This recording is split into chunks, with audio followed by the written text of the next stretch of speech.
So, guys, welcome to Bro Sports. This podcast is going to be very, very special for multiple reasons. पहला reason तो of course सबको पता ही होगा. Bro sports के already 82 podcast हम लोग कर चुके हैं, बट इस चैनल पे specifically this is going to be the first podcast. It is going to be the first video on this channel. तो उस पर्पज से it is a new beginning and it is so very special to both me and Mohit. And जो और reasons हैं, primarily हम लोग 3 topics यहाँ पे कवर करने वाले हैं. एंड वो तीनों टॉपिक्स मेरे लिए बहुत स्पेशल है इन डिफरेंट रीजंस, कुछ अच्छे तरीके से, कुछ बुरी तरीके से भी. पहली तो हम लोग बात करेंगे of course the IPL opener CSK versus RCB. बहुत ही ज़्यादा टेक्निकली डिटेल में अच्छे से इसको एनालाइज करेंगे, समझेंगे कि क्या कैसे हुआ, क्या रीज़न था उसके पीछे का, क्या सही स्ट्रेंथ्स थी, क्या गलत वीकनेसेस थी. उसके बाद हम लोग एमआई वर्सेस जीटी का प्रीव्यू करेंगे जो कि वीकेंड पे होने वाला on Sunday. Another very special game because of the whole Hardik Pandya, Rohit Sharma, Shubman Gill being the captain. ये तो भी नैरेटिव्स हैं. Pandya coming back to Gujarat. बहुत स्पेशल मैच रहेगा ये भी देखने के लिए for all the IPL fans. And the third topic which is a rant basically on the Indian football fans. And जिनको पता है, यहाँ पे हम लोग ब्रो स्पोर्ट्स पे फुटबॉल और क्रिकेट दोनों कवर करते हैं. एंड मैं इस टॉपिक को कुछ टाइम से उठाना चाह रहा था, but for some reasons that I will share as the podcast goes on, उसकी वजह से हम लोग वो चीज़ पहले मटेरियलाइज नहीं कर पाए थे. Now that recently India has lost to Afghanistan, loss का मतलब ड्रॉ कराए in the qualifiers, I think वो डिबेट दोबारा रिसर्फेस हो रही है थोड़ी सी. And I am not very happy with the way Indian football fans are behaving. And so as an Indian I wanted to cover this one. थोड़ा मैं rant out करना चाहता हूँ इसके ऊपर.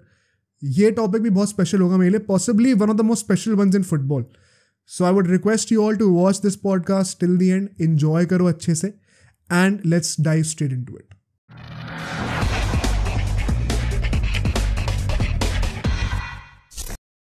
Okay, so we'll be starting with CSK versus RCB. But before that, a couple of words on the way IPL has started off.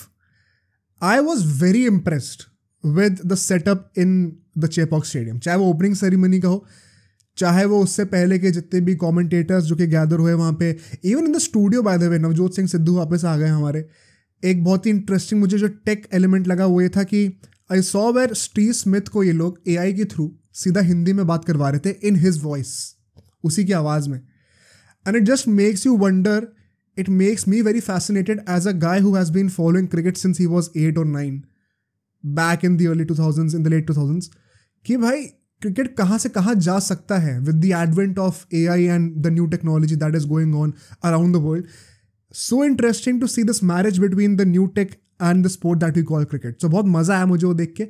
The opening ceremony was really good, but then I wondered कि ये ceremony हम लोग को world cup में क्यों नहीं देखने को मिली. And it pains me because I hope, मैंने ट्वीट भी करा है बीसीसीआई को @ करके, कि जब 2026 में यहाँ पे T20 वर्ल्ड कप होगा, let's stop this opening ceremony. Let's not keep the concept and the idea of opening ceremonies just for the IPL. World Cup is a bigger feat, a bigger event. It always was, it always will be. And अगर हम लोग उसको host कर रहे हैं, बहुत fortunate है हम लोग, कई कंट्रीज़ को ये मौका नहीं मिलता.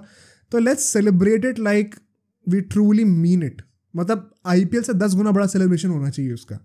But none the less, credit to BCCI for organising a great opening ceremony as well.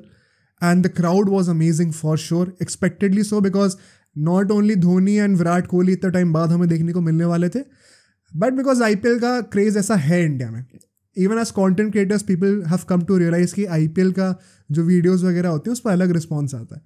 तो it is a festival around the world and specially in India, जहाँ पे 2 महीने के लिए अगले जो है ना सब चिल्ड आउट रहते हैं, सब सेटल्ड रहते हैं, सबका टाइम पास जो है पूरा पक्का हो चुका होता है. So to be very honest, now that I've been covering IPL, this will be the second time on this channel on Bro Sports. अब I kind of feel like I've lost the ability to actually gauge कि IPL की कितनी hype है, because मुझे तो cover करना, तो मैं तो already hyped हुई. But एक average fan कितना hyped है, मैं शायद अब उस ability को gauge ना कर पाऊँ. But something tells me कि इस बार hype genuinely अच्छी रही है for all the good reasons. चाहे वो कई सारे players का comeback हो, धोनी, कोहली, ऋषभ पंत, या फिर अभी अपकमिंग T20 वर्ल्ड कप हो, जिसके लिए IPL बहुत ज़्यादा इंपॉर्टेंट बन जाएगा naturally. Comment down below, late me no कि क्या आप भी मानते हो इस चीज़ को कि जेन्युइनली हाइप है इस बार दोबारा IPL की अमंग्स द फैंस, या फिर compare to the last 2 or 3 years इस बार थोड़ी कम हुई है. I am not really sure about that, so I would love to hear your opinion as a fan. What do you think? But now let's come to the game. Toss हो जाता है यहाँ पे. जो पिच रिपोर्ट थी, I was pretty surprised जो pitch थी यहाँ पे, it was unlike what we see at the Chepauk. Chepauk को हम यूजुअली एसोसिएट करते हैं विथ स्पिनिंग विकेट्स, थोड़ी ड्राई होती है सरफेस, बॉल टर्न करती है, थोड़ी फंस के आती है। बट ये पिच तो एकदम ही उल्टी थी यार, ये तो एकदम बैटिंग फ्रेंडली विकेट थी, पाटा विकेट बना रखी थी। एंड आई वंडर, इसका कोई प्रूफ नहीं है as such, but everything indirectly points towards this fact कि शायद ये आईपीएल का पहला मैच है and BCCI would want to start it with a bang. इसीलिए तो कहीं शायद एक बैटिंग फ्रेंडली विकेट नहीं बनाई, because inevitably the crowd loves watching high scoring games. It is a fact, it is a sad reality कि crowd को high scoring games ज़्यादा पसंद है than low scoring thrillers. And just to cater to that audience and create a good hype, कहीं ये wicket इसलिए तो इतना बैटिंग फ्रेंडली नहीं था। इट्स अ कॉन्स्पिरेसी थ्योरी, बस मेरे दिमाग में आई थी। आई वंडर अगर ये सच है तो, क्योंकि आरसीबी ने तो कुछ खास करा नहीं इस थ्योरी को सच करने में, to be very honest. Toss हो जाता है एंड टॉस का हिस्टोरिकली यहाँ पे रिकॉर्ड किया था, जो लोग टॉस जीत के यूजुअली बैटिंग करते हैं ना, 61% आपकी विन गारंटी हो जाती है अगर आप टॉस जीत के पहले बैटिंग करो। ये हिस्टोरिकली आईपीएल का रिकॉर्ड रहा है चेपॉक में। एंड सो जब डुप्लेसी ने टॉस जीत के बैटिंग करी, was I surprised? No. In fact हम लोग लाइव स्ट्रीम भी कर रहे थे उस टाइम पे अपने दूसरे चैनल पे, ब्रो स्पोर्ट्स लाइव, एंड वहाँ पे मैंने कहा था कि यार it's not a very surprising decision. I know why people would be tempted to bowl first, because pitch थोड़ी इस वक्त बैटिंग फ्रेंडली लग रही है देखने में, तो चेज शायद आसान हो। बट अगर आप हिस्ट्री के ऊपर जाओ तो इट मेक्स सेंस कि आप बैटिंग करो टॉस जीत के। And so on that aspect I would not blame du Plessis और दी आरसीबी मैनेजमेंट टीम कि आपने टॉस जीत के बैटिंग पहले क्यों करी। I think it was a fair decision.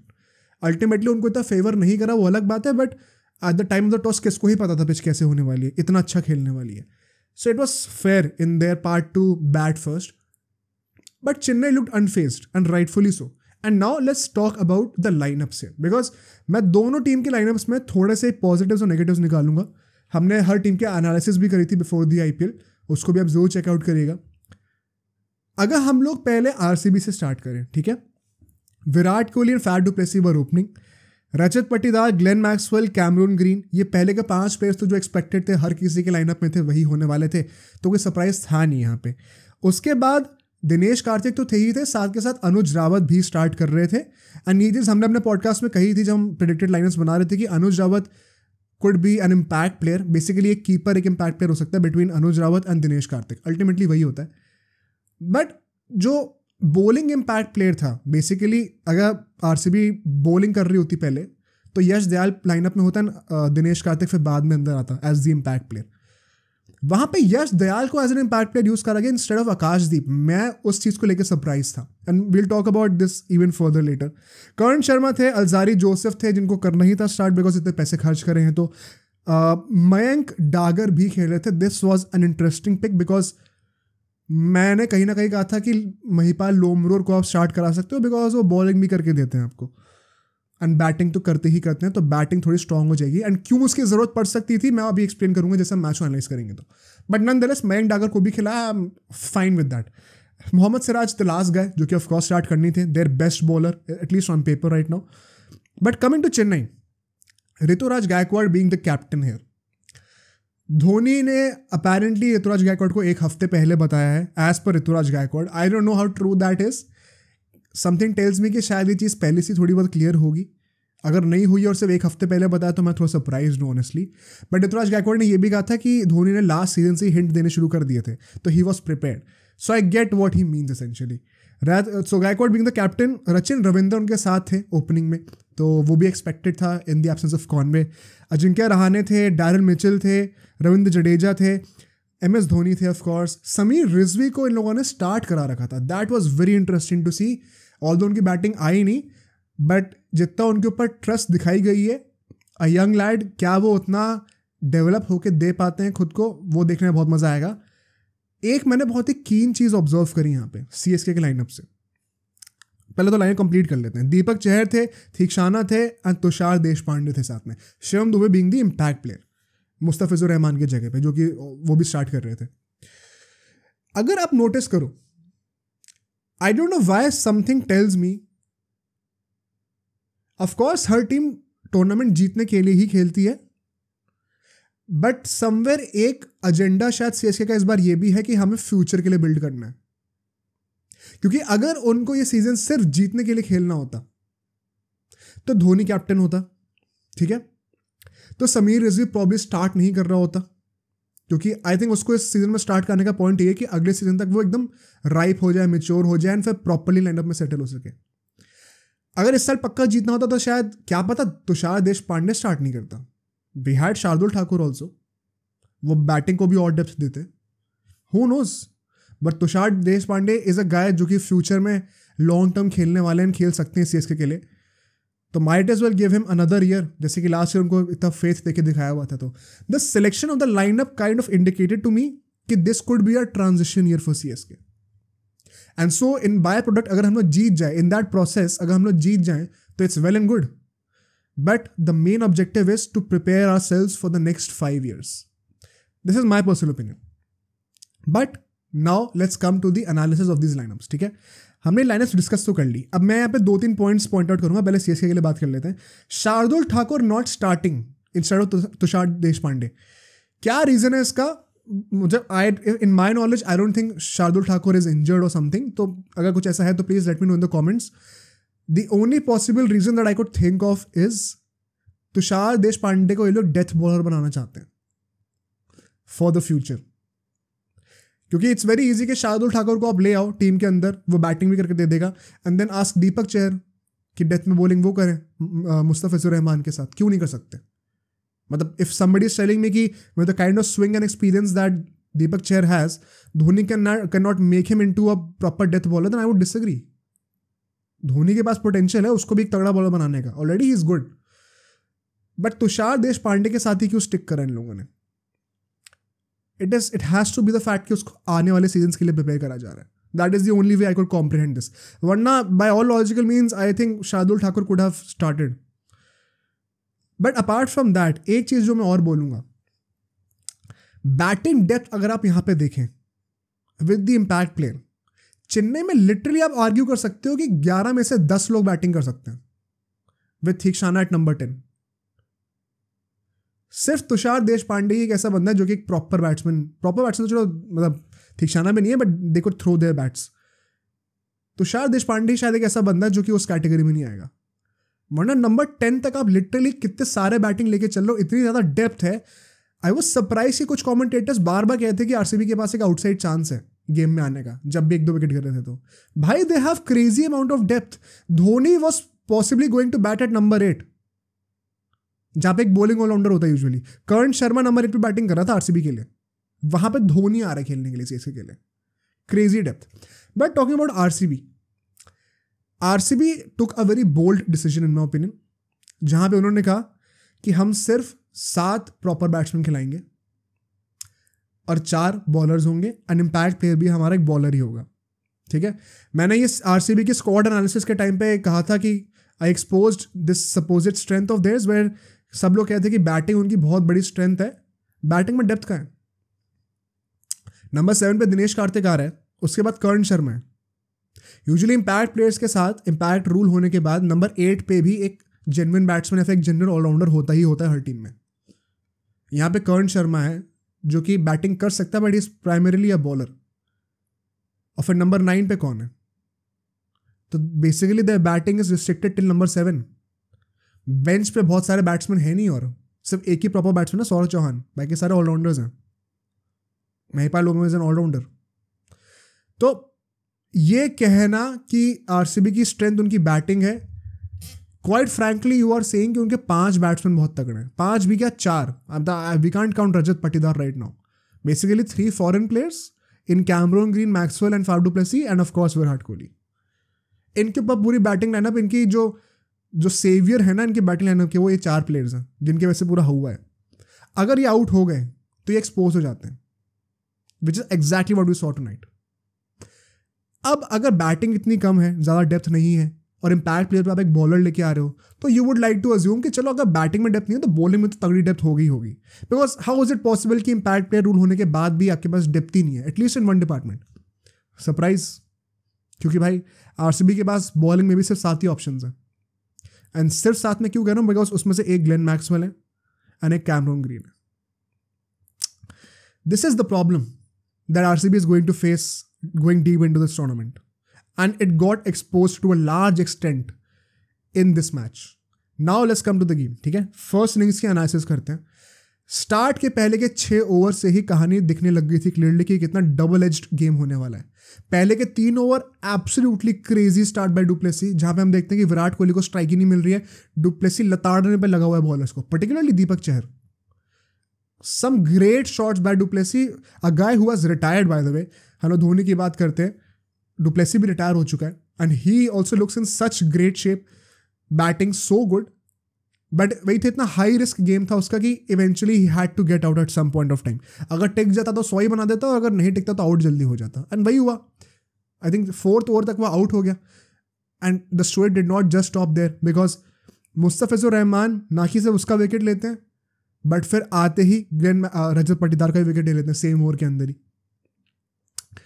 And fat du Plessis ने तो चलो विकेट थ्रो करा अपना, बट रजत पाटीदार पे तो मुझे वही लगता है कि ना, जब आदमी का टाइम अच्छा नहीं चल रहा होता ना, तो यही सब हो रहा होता है. Ball, it was a great ball. मतलब आई वुड नॉट से कि रजत पाटीदार ने एग्जैक्टली अपना विकेट थ्रो करा है. He could have been technically better, but T20 वाले गेम में आपको बैट थ्रो करना ही पड़ता है बाहर की बॉल पे. अगर टेस्ट मैच में ऐसा आउट हुआ होता तो हम क्रिटिसाइज कर रहे होते कि यार ऑफ स्टंप की बाहर की बॉल को क्यों चेस कर रहा है. But this is T20, you can't really blame him. The ball seamed away really nicely, edge ले जाती है, पीछे आउट हो जाता है वो. क्या करें यार, मतलब रजत पाटीदार का, a guy who was just 2 months back, इतनी तारीफ हो रही थी उसकी, सब लोग उसके लिए रैली कर रहे थे कि इसको इंडियन टीम में जगह दो. All of a sudden we see कि अब उसको सब लोग अगेंस्ट हो चुके हैं, उसके सब उसके अगेंस्ट टर्न अप कर चुके हैं. I think we should not pass a judgement on any individual player for that matter, because ये पहला मैच था IPL का. Let's wait for a couple of games, then we will start the discussion on whether he should be starting the team और not. But ये 2 wickets गिरते हैं और उसके बाद दीपक चहर ओवर डालने के लिए आते हैं एंड वो ग्लेन मैक्सवेल को भी आउट कर देते हैं. एंड कितना सॉफ्ट डिसमिसल था. Glenn Maxwell on the first ball इतना ज़्यादा फेस खोल दिया बैट का, स्टीयर करने के चक्कर में बॉल को पीछे, कि विकेट कीपर कोई कैच दे बैठा भाई. It was a very soft dismissal. By product क्या था इसका कि अब कैमरन ग्रीन और विराट कोहली क्रीज पे थे. विराट कोहली एक ऐसे स्टेज पे जहाँ पे उन्होंने पिछले 2 महीने से कुछ खेला नहीं है, एंड इस मैच में भी अभी तक ज़्यादा बॉल्स फेस करी नहीं थी. एंड कैमरन ग्रीन ने अभी तक 0 बॉल्स फेस करी थी, बिकॉज अभी बैटिंग करने के लिए आए थे. तो quite frankly 2 fresh batsman on the pitch थे inside the power play, and 3 wicket already down थी टीम. सो पावर प्ले में सिर्फ 42 रन बनते हैं और 3 विकेट गिर जाते हैं. RCB were not in a good situation. पहले के 3 ओवर में कुछ 30-35 रन थे इनके, अगले के 3 ओवर में completely different situation. This is how quickly the game turns. But इसके बाद जो नेक्स्ट 4 ओवर होते हैं हमारे, ठीक है, 6 से 10 ओवर के बीच के, यहाँ पे हम एक स्लो रीबिल्ड देखना शुरू करते हैं. In fact by the 10th over RCB was 75 runs and 3 wickets down. Wicket नहीं आता इस फेज में, इन 4 ओवर्स के फेज में. यहाँ पे जडेजा बॉलिंग करने आ जाते हैं तुरंत, थिकशाना भी 1-2 ओवर डाल देते हैं. बट यहाँ पे जो रीबिल्ड था उसको भी अगर हम लोग एनालाइज करें, एक बहुत ही ग्लेयरिंग वीकनेस एक्सपोज करता है RCB की. If you notice, the wicket was pretty amazing, pretty dam amazing for batting. तो ऐसा नहीं है कि विकेट थोड़ा स्लो एक्ट कर रही है या फिर थोड़ा फंस रहा है बॉल, कि बैट्समैन को थोड़ा कॉशियस होना पड़ रहा है. इनफैक्ट दिनेश कार्तिक ने फर्स्ट इनिंग्स खत्म होने के बाद तो खुद ही कह दिया भाई कि the pitch is too good. In fact we are 15-20 run short, and that too when हमने आखिरी के 5 ओवर में 70 रन मारे हैं. तो जब बैट्समैन खुद ही कह रहे हैं कि विकेट बहुत अच्छा था, तो क्या रीजन हो सकता है कि इन 4 ओवर का जो फेज है इसमें इतना स्लो खेले. Because Virat Kohli and Cameron green दोनों की स्ट्राइक रेट या तो अर्ली 100s में थी या फिर 100 से नीचे की स्ट्राइक रेट ही थी. कोई बहुत अच्छा एक्सप्लोर नहीं कर रहे थे ये लोग. इसका reason that I can only think of is the only reason कि भाई इसके बाद से 2 बैट्समैन और थे, अनुज रावत और दिनेश कार्तिक. उसके बाद डेप्थ है ही नहीं टीम में. अपोजिट टू CSK जहाँ पे नंबर 8 पे धोनी आ रहा है, फिर नंबर 9 पे दीपक चहर आएगा, नंबर 10 पे थिकशाना आएगा, नहीं तो शार्दुल ठाकुर आता. Now you get what I meant in the squad analysis for RCB when I said कि भाई चाहे इम्पैक्ट प्ले रूल आ भी जाए ना, फिर भी टीम्स वही अच्छा करेंगी जिनके पास बैटिंग और बॉलिंग डेप्थ है. वो कब होगी? जब वर्ल्ड क्लास ऑलराउंडर्स बड़े बड़े होंगे. This is the problem. शायद ये चीज़ राजस्थान भी फेस कर सकती है आगे जाके. वील कम टू इट जब भी उनके मैचेस होंगे तो. But because of the situation when Kohli and Green knew की ज़्यादा बैटिंग पीछे बची नहीं है, they had to hold their guns. इतना अटैकिंगली नहीं खेल पाए थे, even though the wicket was great. ये अपने टाइम पे कुल्हाड़ी मारने वाली सिचुएशन थी. And so we see an out of character shot from Virat Kohli क्योंकि प्रेशर बिल्ड हो ही रहा था. And an amazing catch by a 35-36-year-old जितने भी हैं वो रहाने, आई थिंक रहानी थे वो, और उन्होंने वो बॉल फ्लिक करके दूसरे को पकड़ा दी. A great catch, could be a contender for the catch of the season already. But जब विराट कोहली आउट हो जाते हैं इन 10 ओवर के बाद, आई थिंक 11th ओवर की बात थी वो, मुस्तफिजुर रहमान के बॉल पे ही, उसी ओवर में फिर से कैमरून ग्रीन भी आउट हो जाते हैं. एंड वो तो क्वाइट लिटरली विकेट थ्रो करने वाली सिचुएशन थी. कहाँ आप हट कर खेल रहे हो, तीनों विकेट एक्सपोज कर दिए, उस पर डंडा खा गया. तो as a batsman he did not really flourish. But ठीक है, it's his debut game for RCB, does not really count, इतना मैटर नहीं करता, अभी बहुत मैचेस बचे हैं. बट द पॉइंट वॉज कि बाय दिस 11th और 12th ओवर जब भी दोनों आउट हुए, इट मेंट कि अगली की जो ऑलमोस्ट आधी इनिंग बची हुई है उसमें सिर्फ दिनेश कार्तिक और अनुज रावत होने वाले हैं, क्योंकि इम्पैक्ट प्लेयर में तो बॉलर को ही लाना था, वरना बॉलिंग तो उनकी वैसी वीक है. एंड पूरी रिस्पॉन्सिबिलिटी इन लोगों के ऊपर थी.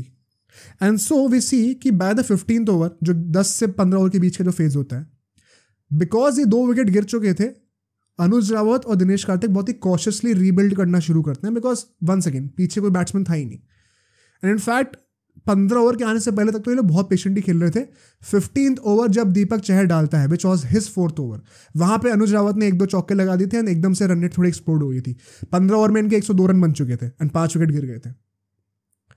यहाँ पे एक very smart move by Gaikwad that I would से इज कि दीपक चहर का दिन इतना अच्छा नहीं जा रहा, तो उसके 4 के 4 ओवर 15 ओवर से पहले ही खत्म करा दिए. डेथ ओवर में उसको डलवाने की जरूरत ही नहीं है. Good move by Gaikwad, but one criticism will be which I come to in the last 5 overs. By the time the 15th over got over, if you know what I mean, आखिरी के 5 ओवर में आप क्या expect कर रहे होगे कि 102 run है, ज़्यादा से ज़्यादा 50 रन और मार देंगे. इनफैक्ट कोई अगर विकेट गिर जाए तब तो और भी कम रन बनते. But this is where CSK gave away this game into the hands of RCB in my opinion. What do I mean by this? आखिरी के 5 ओवर में 70 रन आते हैं, 70-71 कुछ रन आते हैं, एंड एक भी विकेट नहीं गिरता until the last ball जब रन आउट हो गया था Anuj Rawat. This was some crazy power hitting by Anuj Rawat and Dinesh Karthik. Both did really well. Especially Dinesh Karthik के लिए मैं कहूँगा, जो बंदा पूरे साल कमेंट्री कर रहा था उससे इतना अच्छा खेला आके, I can't help but believe कि this has to be the last season charm. उसको पता उसका लास्ट सीजन है, he would want to give his all and possibly उसी का रिजल्ट हम लोग देख भी रहे हैं. But the point is कि यहाँ पे CSK ने, अगर आप उनकी इनिंग्स को देखेंगे, सिर्फ 5 बॉलर्स ही क्यों यूज करें? आई फेल टू अंडरस्टैंड. आपके पास डैरिल मिचेल का ऑप्शन था, आपके पास सचिन रविंद्र का ऑप्शन था. मैं तो ये कहता हूँ समीर रिजवी अगर एक बैट्समैन ही है तो उनको एज एन इम्पैक्ट प्लेयर खिला लो ना, क्योंकि शिवम दुबे को अगर आप इम्पैक्ट प्लेयर की तरह ला रहे हो तो उसके बॉलिंग का जो अपॉर्चुनिटी वो तो गई. एंड आई नो लोग कहेंगे कि दुबे से बॉलिंग करानी क्यों है, but it is always nice to have an option. अगर 8 बॉलिंग ऑप्शन आपके पास हैं लाइनअप में तो बुरा क्या है? समीर रिजवी को तो वैसे ही बैटिंग ही करनी है ना, तो एज एन इम्पैक्ट प्लेयर ले आओ उसको, दुबे को फील्ड पे रखो, फील्डिंग कराओ उससे, बुढ़ा थोड़ी हो गया है वो. तो आई थॉट कि सिर्फ 5 बॉलर्स यूज करना, विच मेंट कि हमें तुषार देशपांडे से जबरदस्ती आखिरी के 2 ओवर डलवाने, जहां पे उसकी इतनी पिटाई हुई है. आई थिंक 1 ओवर में कुछ 20-25 रन खा गया था वो. Once again goes on to show what is said at the beginning of the segment कि I can't help but imagine कि this is a transition season for CSK, जहां पे तुषार देशपांडे का पिट भी रहा ना, तो भी कहा गया कि नहीं भाई कोई बात नहीं, तू पिट, लेकिन तू तैयारी कर ले, going forward in the next 10 years you will be a death bowler, take this experience. वरना कोई जरूरी था नहीं उससे बॉलिंग कराना. तो ये कहीं ना मुझे थ्रू आउट द गेम ये वाइब्स आ रही थी CSK से कि they are treating this season as a transition one. I could be very well wrong, but this is how I felt. But moving on to the second innings now, because first innings ended on a very good note for RCB, but still I would argue they were at least 15-20 runs short, as said by Dinesh Karthik and as proven rightly by CSK as well. Because जब उनकी second innings शुरू होती है, पहली बात तो Dinesh Karthik went out as the impact sub. Interesting because it means Anuj Rawat will be their first choice as the wicket keeper. हाँ, ये चीज़ बड़ी इंटरेस्टिंग है देखने के लिए. Second interesting choice Yash Dayal अंदर आते हैं, not Akashdeep, and I have my reservations about it because I think Akashdeep को आना चाहिए था अंदर. As far CSK is concerned, Mustafizur Rahman बाहर बैठ जाते हैं, दुबे अंदर आ जाते हैं for the impact player rule. पहले 6 ओवर में it was a crazy start by CSK once again. Gaikwad अपना विकेट दे बैठते हैं, तुम आई थिंक यश दयाल को विकेट दे देते हैं वो अपने. बट द पॉइंट इज जिस तरीके से सचिन रविंद्र ने बैटिंग करी है, आई रिमेंबर एक पॉइंट ऑफ टाइम पे वो कुछ 13 बॉलों पे 31 रनों पे खेल रहा था. This is his first game of the IPL, playing at home in front of such a big crowd, so much pressure. That is how he batted. It was so nice to see. Ajinkya Rahane one down आता है, he also looked in his elements भाई, क्योंकि pressure ही नहीं था ऊपर, कोई बगल से वो बंदा मार तो रहा है. एंड सो वी सी कि यार आरसीबी ने जो भी बॉलर्स ट्राई करे पावर प्ले में, चाहे वो अलजारी जोसेफ हो, चाहे वो मोहम्मद सिराज हो, चाहे वो यश दयाल हो, सब के सब पिटे हैं. Apart from that one good delivery by Yash Dayal, बाकी 6 के 6 जो ओवर्स थे जो पावर प्ले के, almost every ball CSK were at it. And this opens up another weakness of RCB, which is their bowling lineup. तुम कैसे कोप करोगे इसके साथ यार? I wonder, because पहले की 6 ओवर में 62 रन्स बन जाते हैं, which is more than 10 runs an over. बहुत क्रेजी स्टार्ट थी. एंड द नेक्स्ट 4 ओवर्स, 6 से 10 ओवर के बीच की हम लोग बात करें, यहाँ पे सिर्फ 30 रन्स आते हैं इन 4 ओवरों में. एंड इसका काफ़ी बड़ा क्रेडिट जाता है मयंक डागर को, जिन्होंने 2 ओवर में सिर्फ और सिर्फ 6 रन दिए. Great bowling by him, quite rightfully proving कि he could be a starter going forward यार. At least as an impact player तो आ ही सकते हैं एज अ प्रॉपर बॉलर. क्योंकि अगर हम इन 6 रनों को हटा दें 2 ओवर से, तो बचे हुए 2 ओवर में 24 रन आए पेसर्स के. तो मयंक डागर ने सिंगल हैंडेडली ये बीच वाला फेस संभाल के दिया आरसीबी को, इफ यू सी. एंड इसके बाद हम लोग देखते हैं यहाँ पे बाय द वे 1 विकेट गिरता है, कर्ण शर्मा को रचिन रविंद्र का विकेट मिल जाता है, डीप स्क्वायर लेग पे वो लॉफ्ट करते आउट हो जाता है. बट डैरेल मिचेल आके कॉम्पनसेट कर देता है, 2 छक्के लगा देता है कर्ण शर्मा को, बात बराबर हो जाती है. द पॉइंट इज 10 से 15 ओवर के बीच में जब कैमरून ग्रीन को लाया जाता है, वो 2 विकेट निकाल लेता है. रहाणे का भी विकेट निकाल लेता है through a great catch by Glenn Maxwell, and फिर डैरेल मिचेल को भी आउट कर देता है. तो Cameron Green as a bowler did his job. Credit to him and credit to Faf du Plessis for trusting him in that crucial phase. उसने 2 wicket निकाल के भी दिए, तो भाई shout out to Cameron Green as well. But जो 10 से 15 over का फेज था, बाय द टाइम 15 ओवर्स खत्म हुए थे, सीएसके के 128 रन ऑलरेडी हो चुके थे. कोई फाइट रही नहीं गई थी एज सच. तुम क्या ही कर लेते इसके बाद. एंड यहां पे अब मैं कॉल आउट करना चाहता हूं डुप्लेसी के टैक्टिक्स को, ठीक है? I'm sorry if I'm sounding harsh, but this has to be the biggest clownery that I have seen in recent years in IPL. I'm sorry to say this. मतलब क्या lack of proper planning क्या होता है ना, वो हमें इस match से देखने को मिला from Faf du Plessis.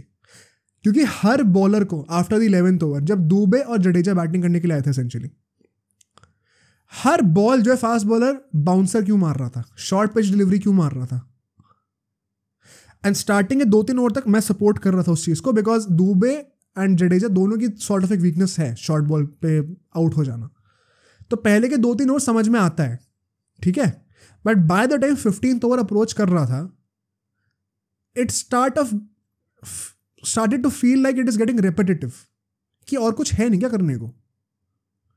And उसके बाद हम देखते हैं आखिरी के 5 ओवर में, जब कंफर्टेबली ये लोग जीत गए अल्टीमेटली सीएसके, हर बॉल ऑलमोस्ट जो है ना वो शॉर्ट डिलीवरी थी. अगर ओवर में 6 बॉलें होती हैं तो कम से कम 4, मोस्ट लाइकली 5 बॉलें जो थी वो शॉर्ट पिच डिलीवरीज ही थी. More than 80%. It felt so much like a clown कि आप क्या कर रहे हो भाई, आपके पास और कोई टैक्टिक ही नहीं है क्या? एंड आपको दिख नहीं रहा कि दुबे अब उस पर लेट के छक्के मार रहा है. बिकॉज शॉर्ट पिच डिलीवरी का फायदा कब है, जब बैट्समैन एक्सपेक्ट नहीं कर रहा होता उसको. अगर आप हर बॉल ही छोटी डाल रहे हो तो बैट्समैन पहले ही खड़ा हुआ है बैकफुट पे.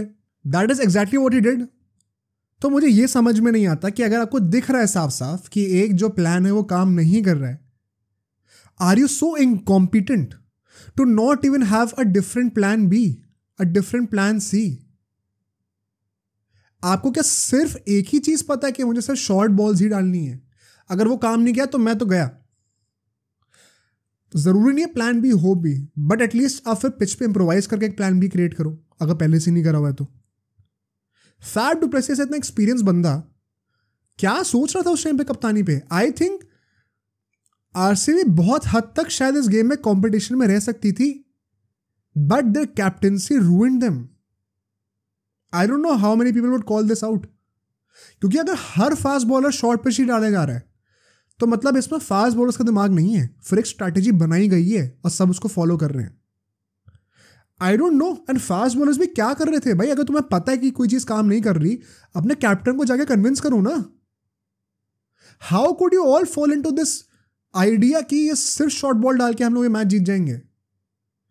It felt so amateurish on the part of RCB. And ये सब टैक्टिक्स देख के ना मेरा मन मतलब वो हो जाता है, रूठ जाता है भाई. और लगता है विराट कोहली अपने ईयर्स वेस्ट कर रहे हैं यहाँ पे. क्या है ये? क्या कप्तानी थी ये? क्या बॉलिंग थी ये? बिकॉज आफ्टर दैट एक भी विकेट नहीं गिरता और बड़ी कंफर्टेबली सीएसके जीत जाती है. All in all if you see, this game had quite frankly no competition throughout, apart from maybe those 2-3 overs at the end of the first innings. वरना कोई fight थी ही नहीं भाई. It was such a bad game. But regardless, इस match के चलते हुए काफ़ी सारी प्रॉब्लम्स एक्सपोज हुई आरसीबी की. कुछ प्रॉब्लम्स हमें सीएसके के लाइनअप में भी दिखी as far as the bowling department is concerned, कि they should be utilising more options.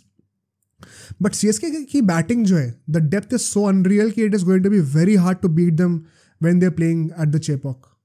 मतलब इट्स टू गुड.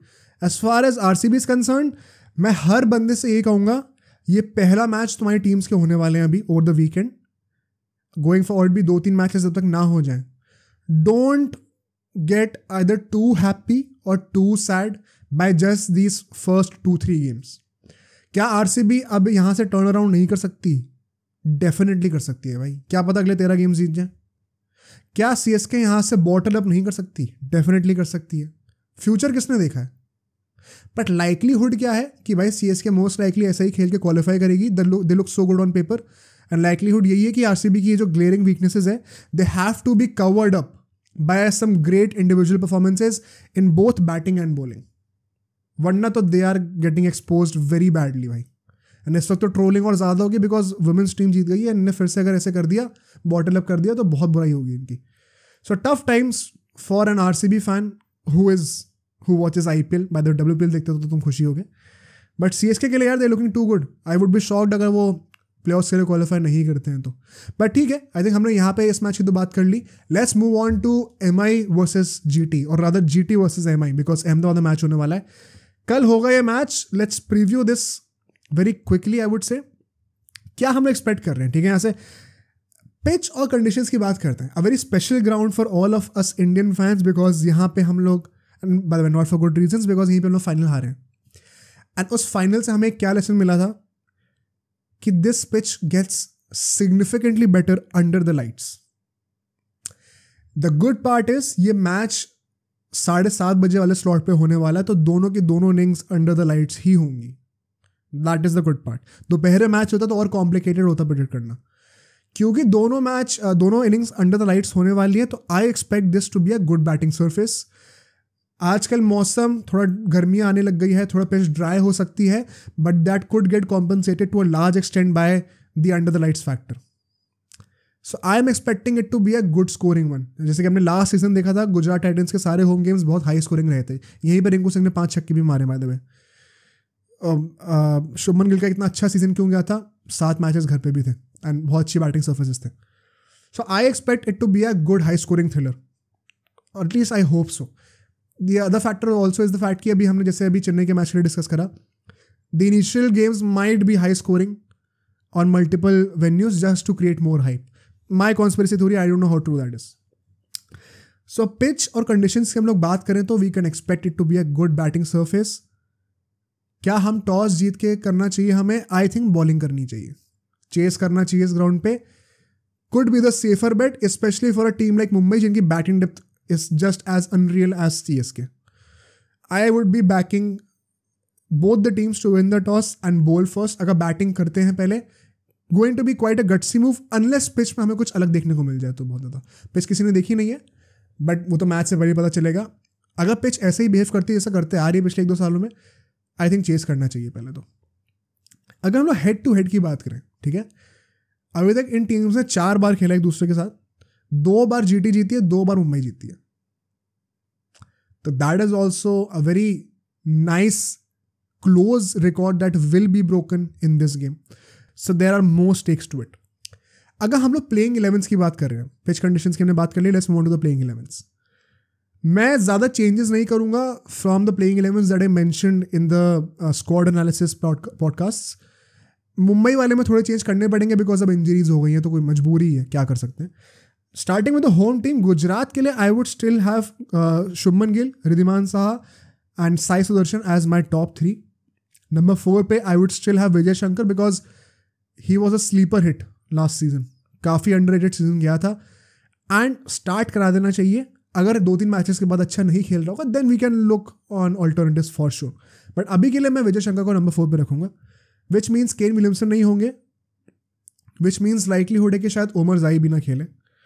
नंबर 5 पे क्योंकि फिर मैं लाऊंगा अपने डेविड मिलर को, one of the best finishers in the last season, hoping him to continue this year as well.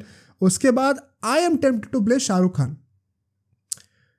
एक इतना बड़ा हाइप वाला नाम जिसको लोग कह रहे थे कि शायद आईपीएल के ऑक्शन में सबसे महंगा इंडियन होगा, वो बहुत हाइप से लिया है. It would be interesting to see अगर उसको स्टार्ट कराया जाता लाइनअप में and not use as an impact player, because that would mean कि आप उनकी बॉलिंग को रिस्ट्रिक्ट कर रहे हो.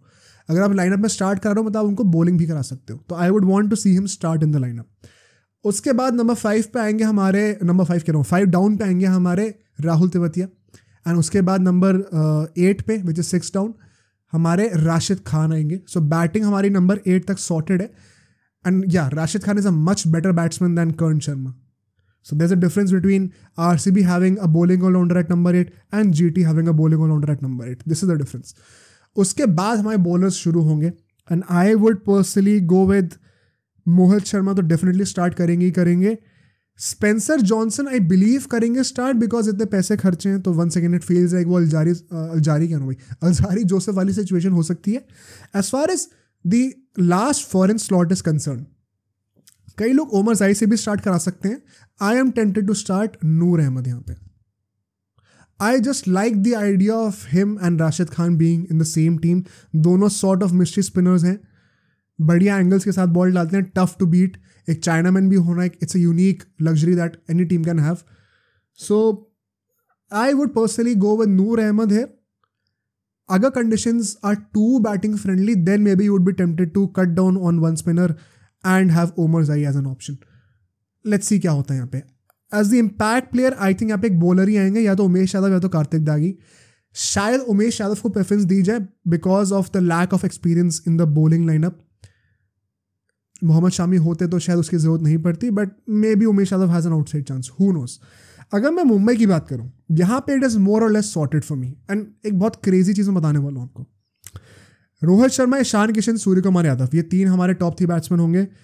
फिर तिलक वर्मा आएंगे. Tilak Varma can bat at number 3 as well, SKY number 4 पे कर सकते हैं बैटिंग. उसके बाद the captain Hardik Pandya at number 5. Number 6 पे Tim David, rightfully so. Number 7 से now things start getting very interesting. Nabi आएंगे हमारे नंबर 7 पे. I would have Shreyas Gopal at number 8. ठीक है. नंबर 9 पे मैं रखूंगा रोमारियो शेफर्ड को. नंबर 10 पे मैं रखूंगा क्वेडजी को. और नंबर 11 पे मैं रखूंगा पीयूष चावला को. इम्पैक्ट प्लेयर होंगे जसप्रीत बुमराह. अगर आप नोटिस करें यहाँ पे 11 के 11 प्लेयर्स बैटिंग कर सकते हैं. मैंने कोई भी लाइनअप ऐसी कभी नहीं देखी जहां पे 11 के 11 लोग बैटिंग करते हो. फ्रेंचाइज क्रिकेट में कम से कम यूजुअली एक तो बंदा ऐसा होता ही होता है जो बॉलिंग तो करता है, सिर्फ बैटिंग नहीं करता उतना. This is crazy. मतलब हम सीएसके की बात कर रहे थे, ये उससे भी क्रेजी डेप्थ है. That's how good MI squad could be. अगर क्वेडजी फिट नहीं हो पाते तब हमें फिर इस पर कॉम्प्रोमाइज़ करना पड़ेगा. तब फिर बुमराह स्टार्टिंग 11 में आ जाएंगे एंड फिर एज एन इम्पैक्ट सब आई थिंक नुमान थुसारो को लिया जाएगा बिकॉज बेरेंडॉफ नहीं है अभी. क्वेडजी को इंजरी हो सकती है. I think I am missing out on another guy Madushanka जो कि इंजर्ड हो चुके थे, वो भी कुछ मैचेस नहीं खेलेंगे अभी. बट अगर क्वेडजी फिट हैं तो 11 के 11 लोग बैटिंग कर सकते हैं. सो मच सो कि बुमराह को इम्पैक्ट प्ले के तरीके खेलना पड़ेगा. जस्ट इमेजिन कितनी क्रेजी डेप्थ है मुंबई इंडियंस की बैटिंग लाइनअप में. Which is why coming on to the next segment which is the key battles to watch out for. पहला की बैटल होने वाला मेरे लिए रोहित शर्मा वर्सेस राशिद खान. बिकॉज राशिद खान को I am interested to see क्या शुभमन गिल उसको पावर प्ले में यूज़ करता है कि नहीं. बिकॉज राशिद खान को मैंने नोटिस करा he does not really like to bowl in the powerplay for some reason, I don't know why. क्या शुभमन गिल ये नया टैक्टिक लेके आएगा तो रोहित शर्मा कैसे अप्रोच करने वाला है इसको. बिकॉज नोइंग कि मेरे पास इतनी ज़्यादा बैटिंग डेप्थ है, he does not really need to save his wicket. He can afford to get out. But he has a personal motive this year too. Captaincy से हटाया गया है. मोस्ट लाइकली नेक्स्ट ऑक्शन में ही will be under the bar. वो ही will be going under the hammer किसी और टीम के साथ. Might as well want to end this stint with MI on a high note. And अभी world cup भी आने वाला है. तो कैसे वो अप्रोच करता है राशिद खान को, I am very curious to see. Second की battle for me is going to be Jasprit Bumrah the bowler versus Shubman Gill the batter. Of course bowler batter ही होंगे, उल्टा तो हो नहीं सकता. क्योंकि शुभमन गिल को जितना फ्लैक मिला है ऑफ लेट, उसके बाद the way he has played in the England series, coming into this IPL with the burden of captaincy, possibly facing the best bowler right now out there in our generation in his first game itself, Jasprit Bumrah. कैसा रहेगा इनका battle? Shubman Gill के ऊपर added pressure भी होगा because batting में थोड़ा सा वीकनेस हमें देखने को मिल सकती है अगर गिल जल्दी आउट हो जाए तो. टॉप 3 में क्योंकि बहुत ज़्यादा पावर हिटर्स हैं नहीं. इनफैक्ट टॉप 4 की बात कर लो तो गिल कैसे टेक ऑन करता है बुमराह के अगेंस्ट, बहुत मजा आएगा देखने में मुझे. वन मोर की battle that I would have to pull out is Hardik Pandya the bowler against the middle order firepower of Gujarat Titans. What do I mean by this? I'm assuming most likely Hardik Pandya bowling की opening तो नहीं करेंगे. I don't think he should either because अगर world cup खेलेंगे तो वहाँ पे bowling की ओपनिंग नहीं करने वाले वो. He would be the one change bowler. तो यहाँ पे मोस्ट लाइकली बुमराह उनके साथ या तो नुआन थोसारा या फिर क्वेटजी ओपनिंग करेंगे. जब हार्दिक पांड्या बैटिंग करने या बॉलिंग करने के लिए आएंगे उस टाइम पे you could potentially see the likes of David Miller, Rahul Tewatia, Shahrukh Khan going at it as the captain, getting so much hate not only from your fans but अभी तुम जहाँ पे खेलने जाने वाले हो जो तुम्हारा पुराना घर है. The amount of pressure that there would be from the crowd, I can only wonder कि क्या सिचुएशन होगी हार्दिक पांड्या की. And so I am very tempted to see क्या हार्दिक पांड्या अपने पूरे 4 ओवर्स यूज करेगा including some overs in the middle phase against the firepower of David Miller, Rahul Tewatia, Shahrukh Khan, even Vijay Shankar if explores, Rashid Khan by the way as the batsman.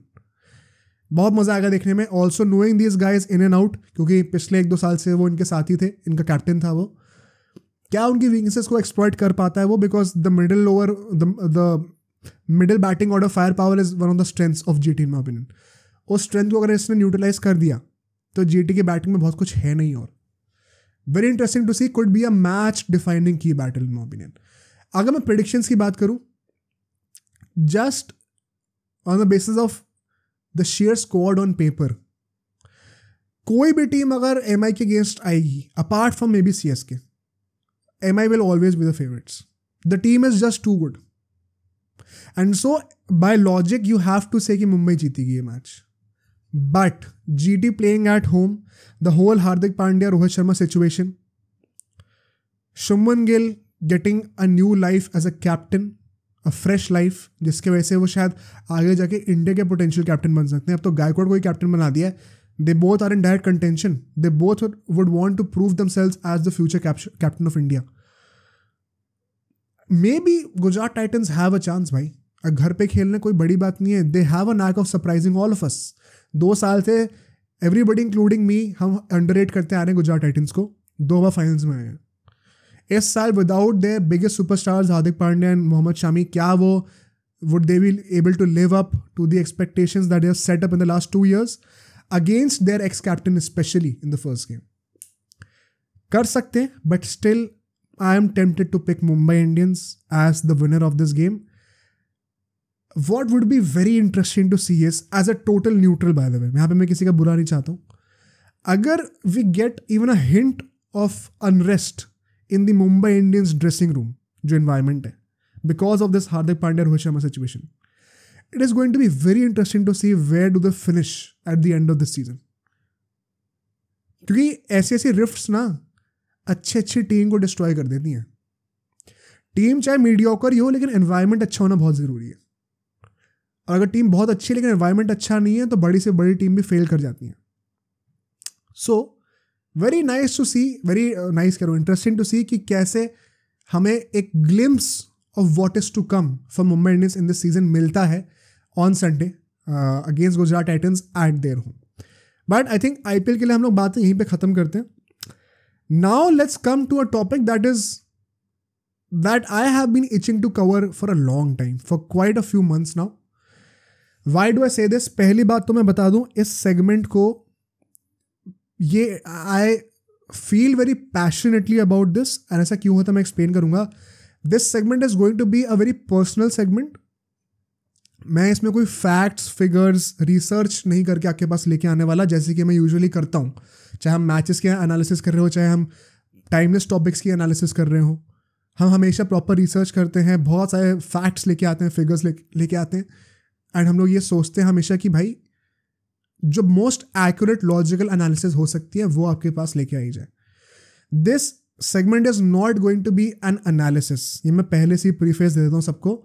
This is my personal passionate opinion and my personal experience. यहाँ पे मैं कोई research करके नहीं लेके आऊँगा, कोई आपको स्टैटिस्टिकली कोई प्रूफ नहीं करूँगा, कोई भी चीज़ कुछ प्रूव नहीं करने वाला हूँ मैं यहाँ पे. बट एक जेन्युइन सेंटिमेंट जो मेरे दिल के अंदर है वो मैं एक्सप्रेस करना चाहता हूँ. इंडिया जब अपने AFC एशियन कप हारी थी in the way they did just a couple of months back, उस टाइम पे मैं मोहित से डिस्कस कर रहा था कि should we cover this whole narrative कि इंडियन फुटबॉल फैंस जो हैं they are becoming increasingly like those typical clown crybabies. Why do I say that? They always blame cricket, bhai. And that irritated me a lot उस time पर भी. We were very tempted to make a video on this, but for some reasons we thought कि चलो अब छोड़ देते हैं, अभी करने का point नहीं है, ज़बरदस्ती में वो बात बढ़ेगी भी फिर. Although we indirectly had a conversation on this on one of our live streams, but then also हमने वो बात ख़त्म कर दी थी. नाउ दैट अभी रिसेंटली 1-2 दिन पहले इंडिया अफगानिस्तान से ड्रॉ करा है अभी वर्ल्ड कप क्वालिफायर्स में, this thing has started resurfacing again, specially on my time line social media पे. And as a guy who has been through the grind of becoming a cricketer, मैं बहुत ज़्यादा strongly feel करता हूँ इस चीज़ के ऊपर. And so I wanted to rant about this in a very unfiltered way, just expressing what I genuinely feel about this, because now let's starts putting out some context. ठीक है, जब AFC Asian क्वालिफायर्स कर रहा हूँ cup में, जब हम लोग जिस तरीके से बाहर हुए थे without winning a single game, ठीक है, without scoring a single goal, I for once saw the only thing that I saw on my social media was illogical fans saying जब क्रिकेट में सब जाए सारी जो है न्यूज़ कवर करती है क्रिकेट को, सारा इंटरेस्ट क्रिकेट में जाता है, सारा पैसा क्रिकेट में जाता है, तो फुटबॉल में तो ऐसा होगा ही ना. एंड बात वहीं तक नहीं रुकी, because I feel content creators with big following are in a position of influencing the public sentiment to a large extent. When I saw them indirectly portraying this sentiment, I was very tempted to call them out on this crap.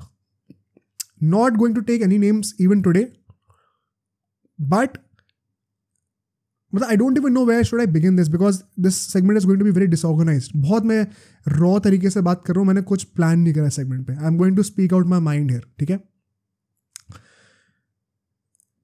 जब कोई भी Indian football fan Indian football team को support करता है अपने पूरे दिल से, पूरा कल्ट बना के, आई feel very happy. Let's start with this, ठीक है. जो ऑफ लेट इंडियन फुटबॉल का जो कल्ट बना है on social media, I am very happy with that. मेरी कंट्री का एक स्पोर्ट को प्रमोशन मिल रहा है, सपोर्ट मिल रहा है, मैं बहुत खुश हूँ भाई. और मैं तो चाहता हूँ कि फुटबॉल बढ़े, बिकॉज हम इस चैनल पे, ब्रो स्पोर्ट्स के जो तीनों चैनल हैं, सब पे हम लोग फुटबॉल को भी कवर करते हैं उतना ही जितना क्रिकेट को करते हैं, ठीक है.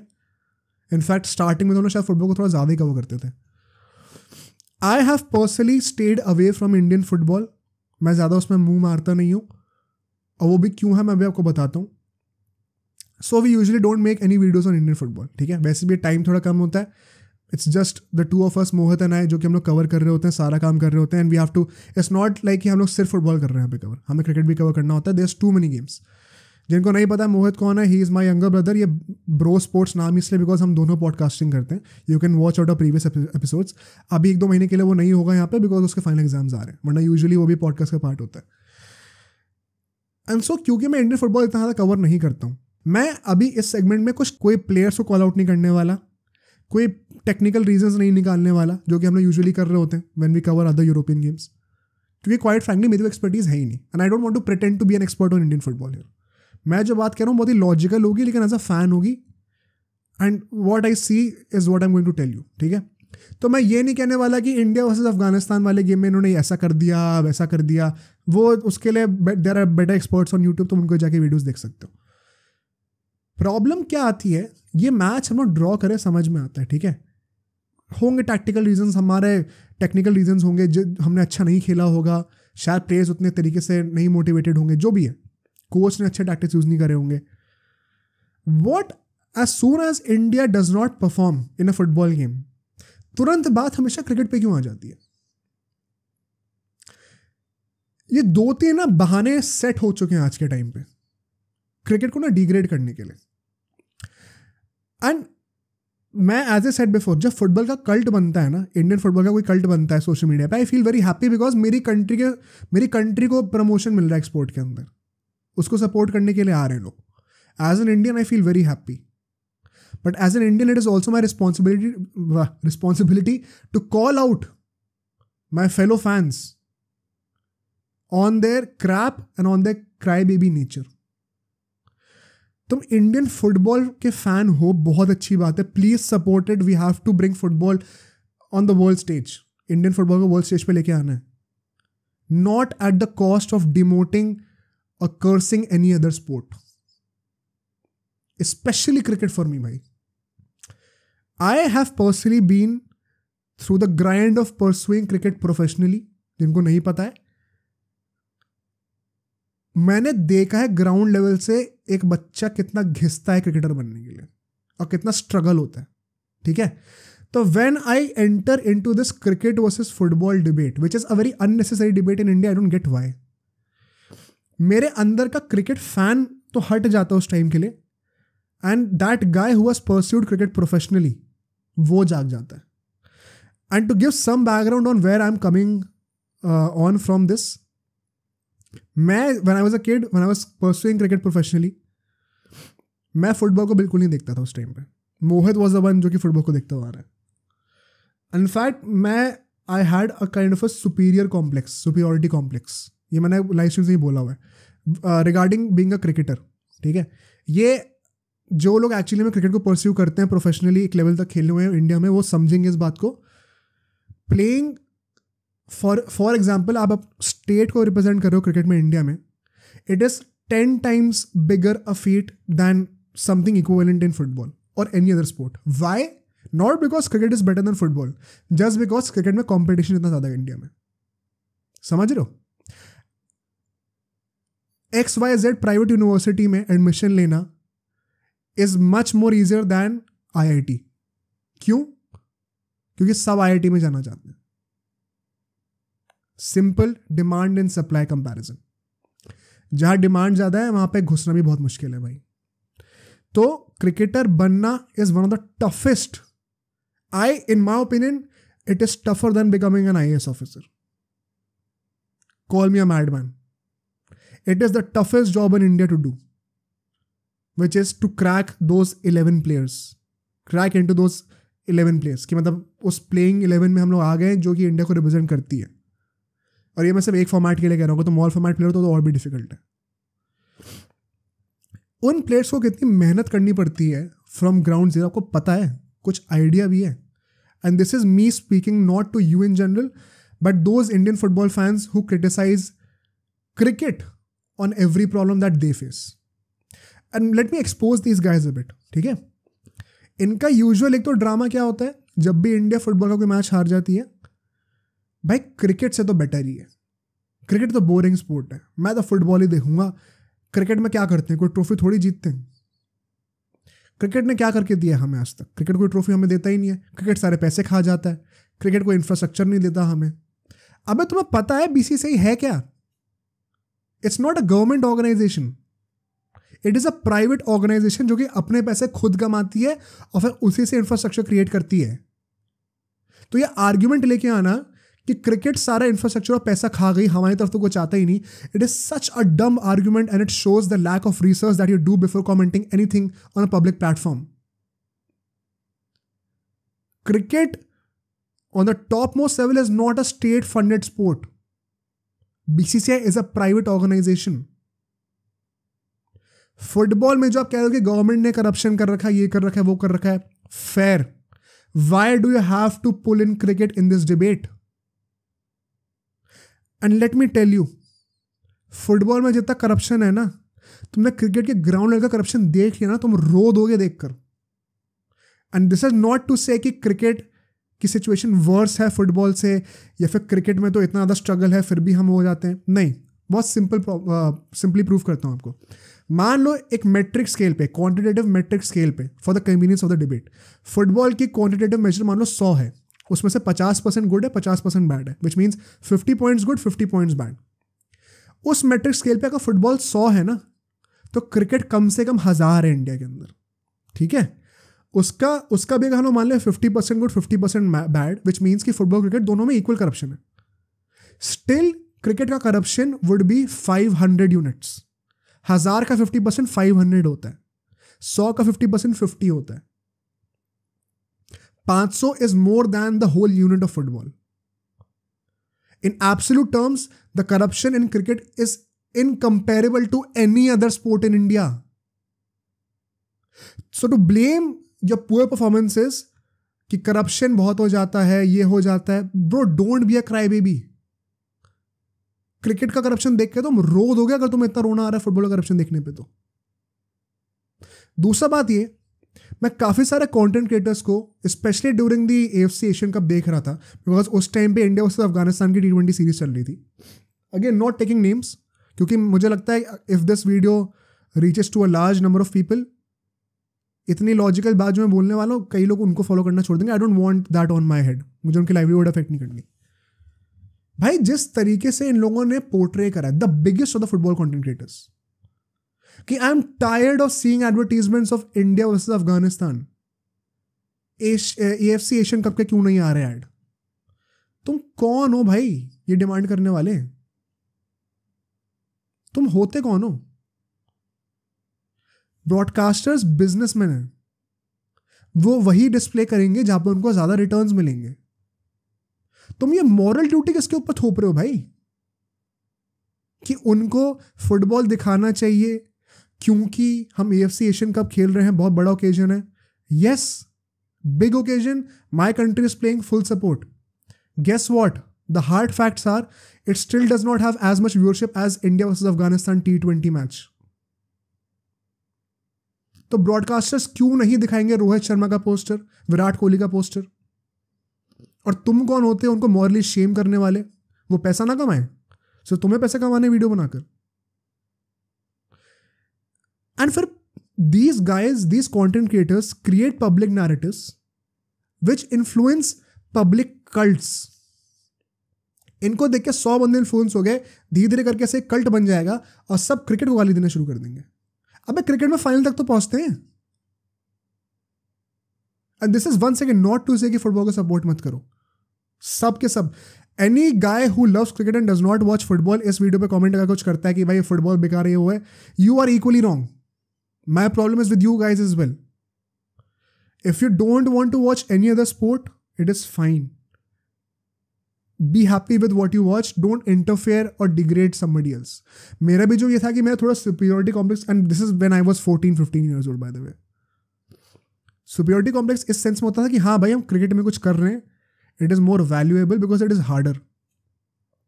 नेवर डिड आई फील कि भाई नहीं फुटबॉल बेकार स्पोर्ट है या सिर्फ क्रिकेट बेस्ट है.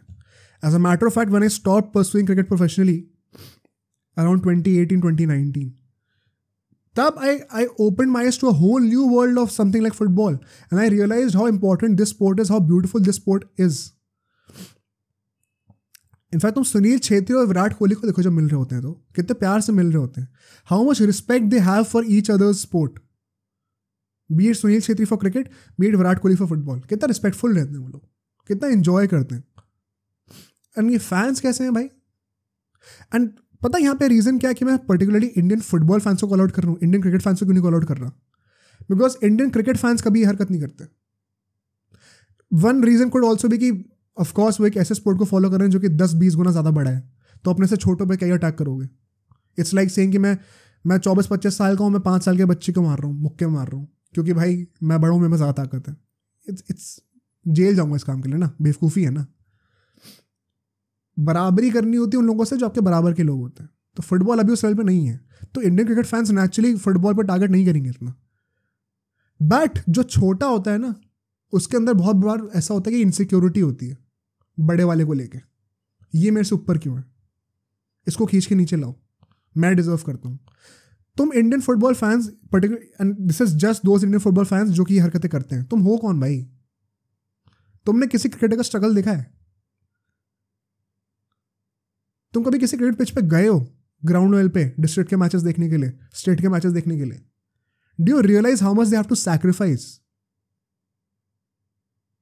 Football as tough as it is, the reality of the situation is it is not as hard to crack the Indian football team as it is to crack the Indian national team, cricket team, because of the competition. The least you could do is respect those guys who represent our country. I know trophy नहीं जीते 10 साल से, जो भी है finals तक तो पहुंच रहे हैं। We are the biggest country in a sport, और तुम उस स्पोर्ट को गाली दे रहे हो, चाह रहे हो कि हम अच्छा ना करें जहां पे हमारी कंट्री की मोनोपोली है। How anti-national that is, just for your small guilty pleasure कि नहीं भाई मेरा स्पोर्ट अच्छा हो जाए। अबे अपने कंट्री का तो सोच लो।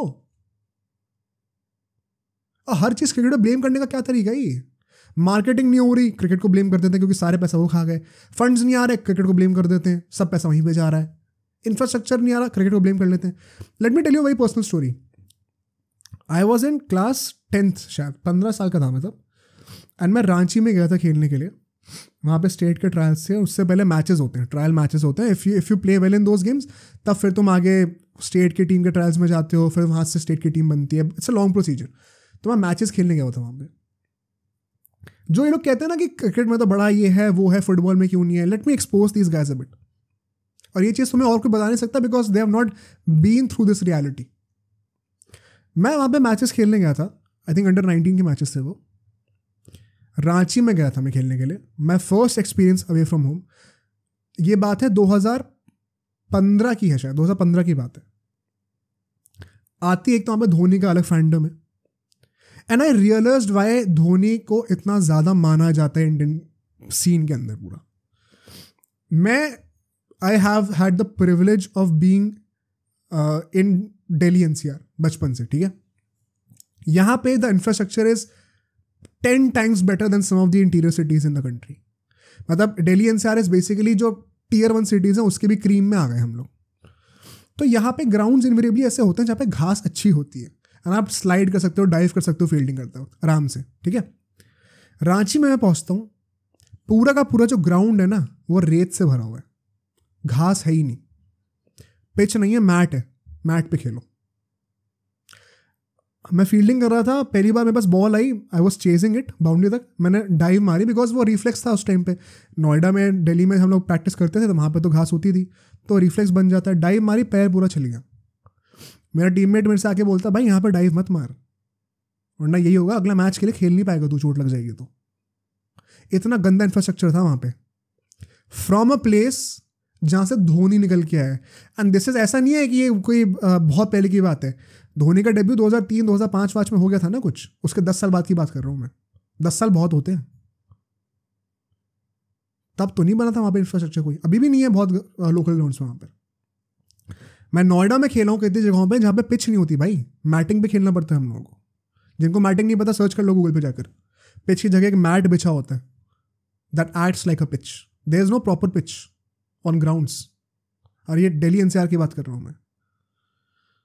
ऐसी जगहों से लोग निकल के आते हैं। धोनी उस जगह से निकल के आया, फिर उसने फील्डिंग का रेवोल्यूशन लाया इंडियन क्रिकेट में। तो ये इंफ्रास्ट्रक्चर का बहाना देना, उसको भी क्रिकेट पे ब्लेम कर देना, भाई क्रिकेट को तुमने देखा नहीं है रूट लेवल पे आके क्या हालत हो जाती है। This whole debate, this whole sentiment on pulling down cricket, क्योंकि मुझे इंडियन फुटबॉल की तरफ ट्रैक्शन लेके आना है, this comes out of complete ignorance or a sense of what the ground reality is of cricket in India. कितना struggle करना पड़ता है लोगों को। ये मैंने एक छोटा सा एग्जांपल दिया जो कि मुझे यहाँ पे दिल्ली नोएडा में बैठ के लग रहा है।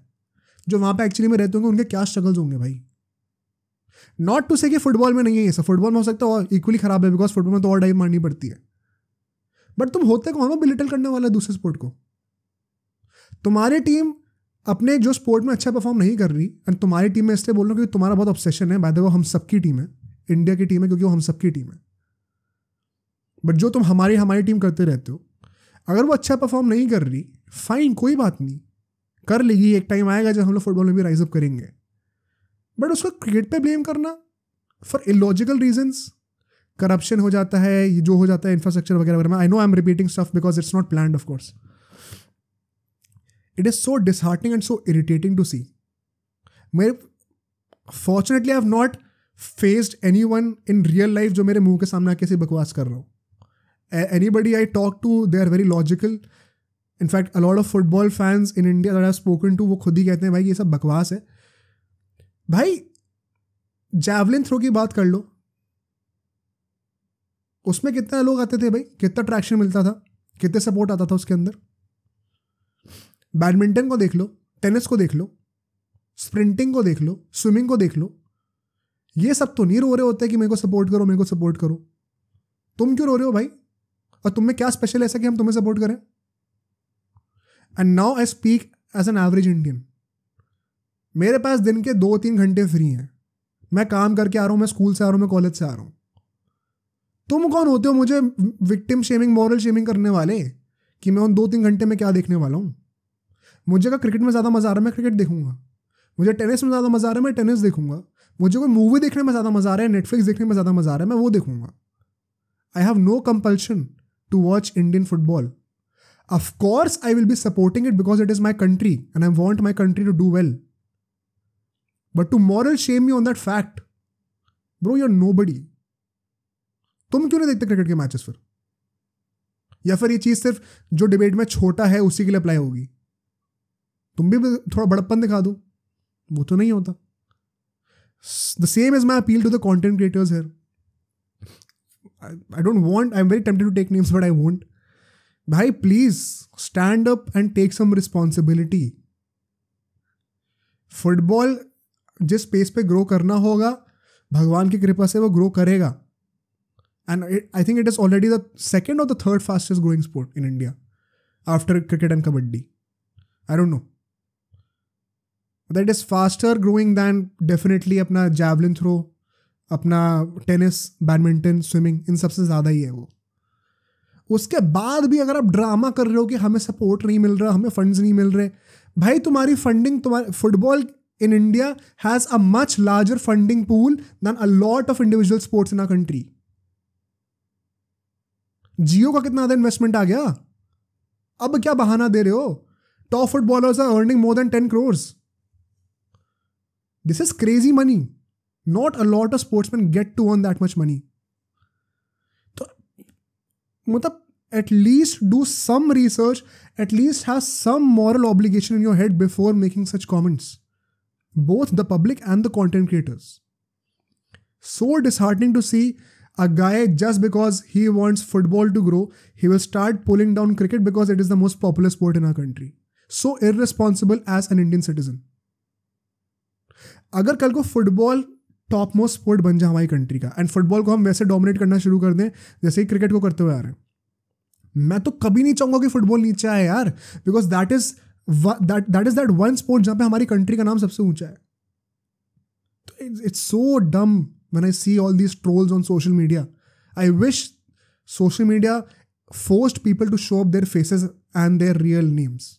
काफी लोग ये करना बंद कर देते. तो लास्ट पॉइंट विच इज की क्रिकेट को गाली देना से अच्छा है क्रिकेट से सीख लो.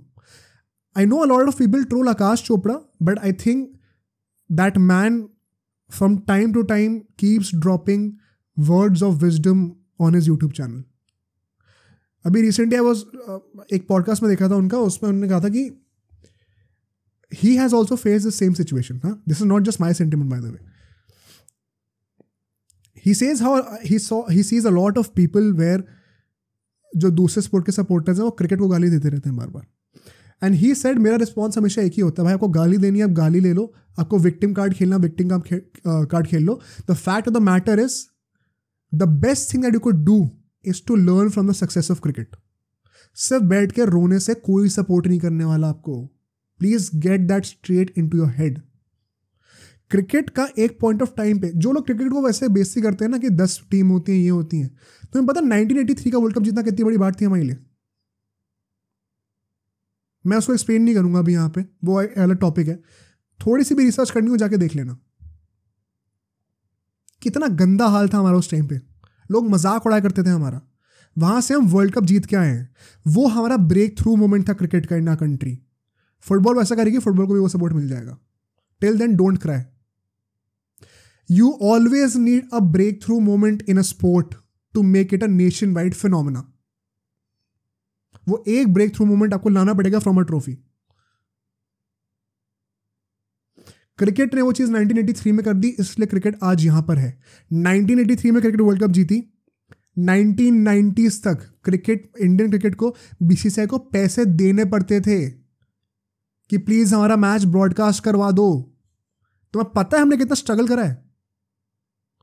वहां से उठ के आज हम लोग आईपीएल होस्ट करते हैं जहां पे 10,000 करोड़ 20,000 करोड़ के टीवी राइट्स बिक रहे होते हैं. ये क्या दिन रात में हो गया क्या? डेकेड्स की मेहनत है इसके पीछे. इस बिजनेस मॉडल से बाकी स्पोर्ट्स क्यों ना सीखना चाहते हैं? बाकी फैन बेसिस क्यों नहीं इनकरेज करती? आजकल बड़ा हुआ बना हुआ है ना कि इंडियन फुटबॉल फैंस जो है वो मतलब ट्विटर पे जाके एंड यूट्यूब पे जाके इतना हुआ मचाते हैं कि मिनिस्टर्स भी सुनने लग जाते हैं. इस बात को क्यों नहीं फैलाते तुम लोग? क्या हो गया भाई? सिर्फ रोना ही है क्या? कुछ कंस्ट्रक्टिव क्रिटिसिज्म भी लेके आ जाओ. क्रिकेट कैसे ग्रो कर गया 2-3 डेकेड्स के अंदर इतना ज्यादा इंडिया के अंदर? फैक्ट, वो फैक्ट कह रहा हूं, बाय चांस थोड़ी है. It's a fact. It's a well organise strategy. India, आपको पता है, पहले पे किया करती थी दूसरी कंट्रीज को इंडिया में क्रिकेट खेलने के लिए कि हमारे साथ एक सीरीज कर लो हमारी कंट्री में आके. टू दिस पॉइंट जहां पे इंडिया को दूसरी कंट्रीज में जाना पड़ रहा है ताकि वहां पे क्रिकेट बचा रहे, क्योंकि जहां इंडिया क्रिकेट खेलने जाती है वहां पे क्रिकेट एकदम से फ्लरिश कर जाता है. फुटबॉल भी पहुंचेगा एक टाइम पे. I hope it does, but it will not for sure if you keep criticising cricket and try to pull it down just because your sport wants to grow. Never do that. Never do that. I have ranted enough on this. और भी हो सकता है 10 point मेरे दिमाग में हो, but वही दिस वॉज सो इम्प्रॉम्प्टू कि मैं it's not like I have planned my points पूरी रिसर्च के साथ ऑर्गेनाइज्ड वे में. It's very random. So if something else comes up in my mind, maybe I'll do it in some other podcast. But the whole sentiment I hope which is conveyed through this segment is stop criticizing cricket for the sake of popularizing your own sport. Grow up. बड़े हो जाओ भाई. अच्छा नहीं लगता देख के ये सब. पहली बात तो मुझे लगता है सोशल मीडिया पे तो एक तो एज बैरियर डाल दो भाई. 18+ ही आ सकते हैं. Although I am sure कि इसमें से काफ़ी लोग 18+ होंगे, वो भी इतने बेवकूफ़ हैं. I don't even have qualms and being rude enough to say these guys are pretty dumb. I would say that on their faces. And to those content creators, please become more responsible. अपना personal bias, अपना personal hate for certain sport अपने content में लेके मत आओ. It does not look well. But anyway, I think let's end this podcast on this hopeful note. Hopefully this video reaches out to a lot of people. They understand the sentiment behind this. They learn from this. They learn from cricket. And hopefully, as a byproduct, I will see Indian football growing in my country. I really want that. Not at the cost of not just cricket, but any other sport coming down. सब sports को साथ में बढ़ाना है. India को एक sporting super power में बनाना है हम लोगों को. एंड वो तब नहीं होगा अगर हम क्रिकेट नीचे आ जाएगा तो. क्रिकेट को ऊपर करो, फुटबॉल को ऊपर करो, टेनिस को ऊपर करो, सबको ऊपर करो. तब भी एक स्पोर्टिंग सुपर पावर हम बनेंगे. हमें फुटबॉल सुपर पावर नहीं बनना, स्पोर्टिंग सुपर पावर बनना है. Hope you like the podcast. पसंद आया तो लाइक कर दो वीडियो को, चैनल को सब्सक्राइब कर देना. 2 और चैनल्स हमने खोल रखे हैं for live streams, bro sports live, for short clips of this podcast. Bro sports clips के नाम से एक चैनल है, दोनों को सब्सक्राइब कर देना. एंड इस हमारी जो पॉडकास्ट की सीरीज़ है 83rd एपिसोड है, जो नेक्स्ट एपिसोड आपको ज़रूर देखना चाहिए, आपको यहाँ पर दिख जाएगा, उसको भी देखिए. कॉमेंट करके बताइएगा आपको एपिसोड कैसा लगा.